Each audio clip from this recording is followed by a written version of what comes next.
So tell me where we are, what the hell we're doing here. Well, we're just coming off the Buffalo River, and we're headed into what is called now the City Ship Canal.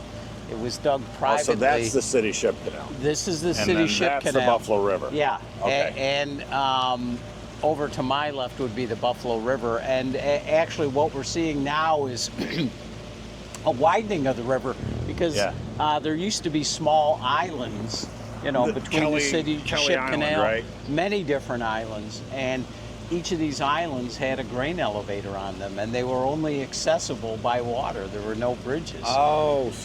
Okay. So, in other words, there wasn't ground traffic because they didn't really have trucks. They would have. Right. So lake ships would come in, they disgorge their grain, they'd go on the canal boats, you'd shuttle across the Buffalo River. And then what's this ship here doing? You can see the ship here has a boom, and it is going into this grain elevator here. This was part of a complex, actually, that goes back to the 19th century and was constantly added onto.